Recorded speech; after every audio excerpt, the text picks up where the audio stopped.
school, and she was. This is DJ Taya live at Indie PopCon interviewing Nick with Action Face Studios. Earlier we talked to Travis, so now we're going to hear some from Nick. So Nick, give us your rundown on what you guys do. Well, we're a game design company, Action Phase Games, and we're doing our own publishing with the help of backers from Kickstarter. Yeah. So we design board games that we like to play, and hopefully gamers like to play. And on back to the back corner for your photo op with Kevin Eastman. Thank you, Indie PopCon, because I wanted another announcement during the exact same booth's interviews. They are rather pervasive. I swear, I had one earlier when I was talking to Travis, and I've got one with you. It's like they want to be heard during your interview. I am so sorry about that. It's fine. Oh, goodness, you were telling us about your company, though. Right. You were using Kickstarter to make games that you guys think that gamers would like to play. Exactly. This is the second game that Travis and I have designed together. The first game was actually published through a different company, but we love this game so much that we decided we needed to publish it ourselves. So we put it up on Kickstarter with the hopes that we'd make $28,000 in order to print the game, and we did about 4 times that amount. So yeah, that's what he was saying, is you guys not only funded, you overfunded. Yeah, way overfunded. We were very surprised and excited. Well, he's explained a little bit of the concept behind the game to me. It started as you guys goofing off with little name mixer-upper type game. It was like a party game where we would get like a group of 5 or 8 people together, and we'd all write down funny words on sheets of paper and put them in a hat, and then draw 2 of the words, and then imagine what that superhero would be. We had a lot of fun playing it. We had Rent a Centaur once. We had Boy Scout Rider. It's always funny when you can come up with 2 different concepts for the guys. Like we had Distant Man, and we couldn't figure out if he was like emotionally distant or if he was just like a perspective issue. He was like really small, and it looked like he was really far away, but he was really close. Oh goodness, that does sound like fun. Yeah, it was. Why aren't you guys releasing that as a card game? I mean, it kind of is. That's what these cards are. Like these. Well, yeah, I know. It's this. Yeah, instead of we've kind of imposed that's a game like Cards onto Against that Humanity's concept. type popularity. Sounds like. That's true. Goodness. So, what are some things that you'd like to tell me about your game? Because, like I said, Travis has told me a little bit. We'd like to hear it from you, too. I get to interview you guys separately. Sure. I get 2 different sides.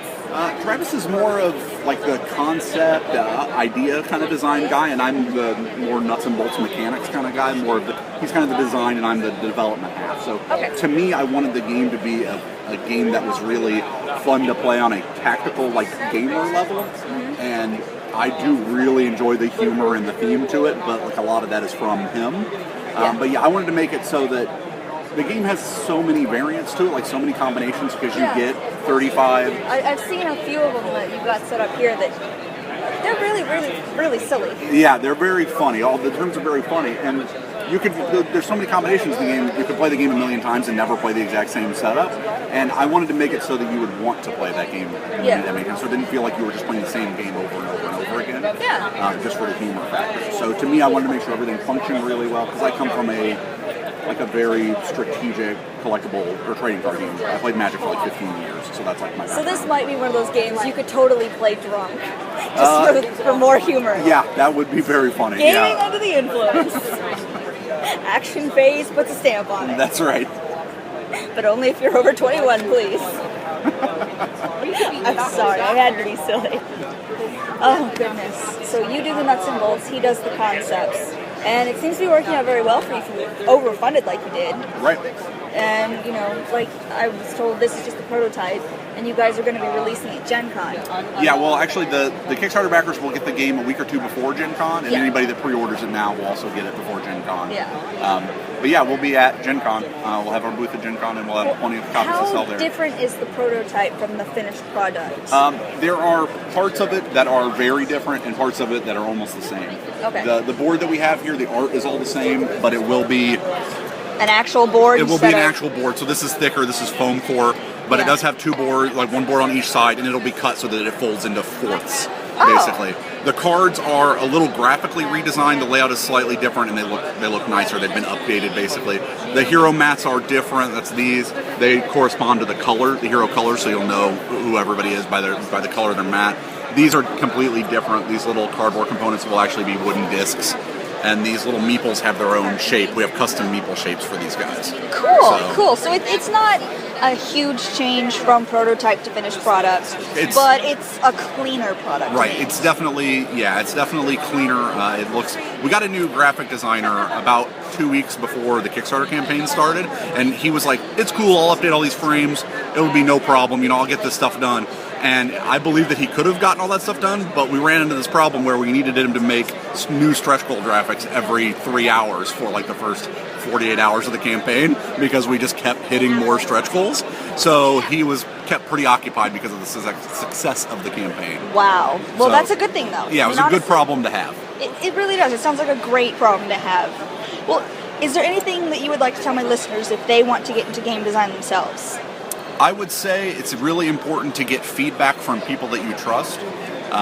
Figure out what you're good at and what you're not good at, and make sure you take as much advice on the areas that you're not good at. Make sure you learn from all your experiences.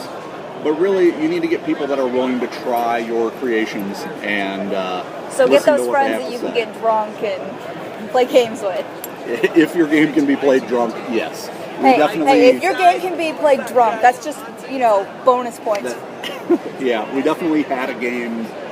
We have a party game in design that we tested drunk. We got people together and we're like, you should come a little intoxicated. And It makes it funnier sometimes, though. No, it totally was. The game was even more hilarious then. Nice. Well, is there anything else you would like to tell my listeners before I let you go back to showing these wonderful people your booth? Check us out online. We have a bunch of videos on our Kickstarter about how to play the game and reviews of the game. And, you can go to our website, actionphasegames.com, or just Google Action Phase Games or Heroes Wanted Games and game, and it'll come up. And, check us out. And if you decide that you haven't seen enough online, you can always, check us out at Gen Con. We'll be demoing the game, and we'll have the game there to sell. Yeah, well, I will definitely be swinging by to see you guys at Gen Con to see the finished product myself. Awesome. All right. Well, thank you so much. Yep, thank you.